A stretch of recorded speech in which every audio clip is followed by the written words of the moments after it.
ഇസ്രയേലുമായി നയതന്ത്ര ബന്ധം ഇതുവരെ ഇല്ലാത്ത രാജ്യമാണ് ഇന്തോനേഷ്യ. ലോകത്തെ ഏറ്റവും വലിയ മുസ്ലിം ജനസംഖ്യയുള്ള രാജ്യം കൂടിയായ ഇന്തോനേഷ്യയുടെ president Prabowo Subianto French president Emmanuel മക്രോയുടെ സന്ദർശന വേളയിലാണ് പലസ്തീനെ രാജ്യമായി അംഗീകരിച്ചാൽ ഇസ്രായേലുമായി നയതന്ത്ര ബന്ധം ആകാമെന്ന് പ്രഖ്യാപിച്ചത്. പലസ്തീനെ അംഗീകരിച്ചാൽ ഇസ്രയേലുമായി നയതന്ത്ര ബന്ധമാകാമെന്ന് സുബിയാന്റോ മുൻപും പറഞ്ഞിട്ടുണ്ട്. പക്ഷേ ഫ്രഞ്ച് പ്രസിഡന്റിന്റെ സന്ദർശന വേളയിൽ നടത്തിയ സംയുക്ത പ്രസ്താവനയുടെ ഭാഗമായി ആ നിലപാട് ആവർത്തിക്കുമ്പോൾ അതിൽ ശ്രദ്ധേയമായ മാറ്റങ്ങളുണ്ട്.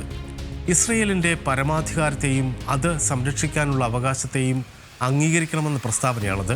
പലസ്തീനെ മാസങ്ങൾക്കകം രാജ്യമായി അംഗീകരിക്കുമെന്ന് കഴിഞ്ഞ മാസമാണ് ഫ്രഞ്ച് പ്രസിഡന്റ് ഇമ്മാനുവൽ മക്രോ പറഞ്ഞത്.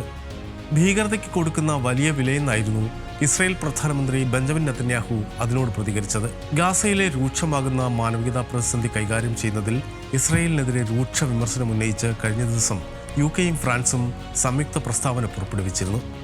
യൂറോപ്യൻ നേതാക്കളുടെ പ്രസ്താവന ഹമാസിനാണ് ഗുണകരമാവുക എന്ന് പ്രതികരിച്ച നെതന്യാഹു അവരുടെ നടപടിയെ ചരിത്രത്തിൽ തെറ്റിന്റെ പക്ഷം ചേരലെന്നാണ് വിശേഷിപ്പിച്ചത്. ഇന്തോനേഷ്യൻ സന്ദർശനത്തിനിടെ ഫ്രഞ്ച് പ്രസിഡന്റ് ഇമ്മാനുവൽ മക്രോ ഈ വിഷയത്തിൽ നിലപാട് ഒന്നുകൂടി വ്യക്തമാക്കിയതും നെതന്യാഹുവിന്റെ പ്രതികരണത്തിന്റെ പശ്ചാത്തലത്തിലാണ്. 2023 ഒക്ടോബർ 7 ഹമാസ് ഇസ്രായേൽ നടത്തിയ ആക്രമണത്തെ ഫ്രാൻസ് തള്ളിപ്പറയുന്നുവെന്ന് മാക്രോ ആവർത്തിച്ചു. ഇസ്രായേൽ പലസ്തീൻ ദ്വിരാഷ്ട്ര പരിഹാര നിർദ്ദേശം ഫ്രാൻസും ഇന്തോനേഷ്യയും സംയുക്തമായി ഉയർത്തുന്നത് പലസ്തീനെ രാജ്യമായി അംഗീകരിക്കുക എന്ന നിർദ്ദേശത്തിന് ഊർജം പകരുക എന്ന ഉദ്ദേശത്തിന്റെ ഭാഗം കൂടിയാണ്.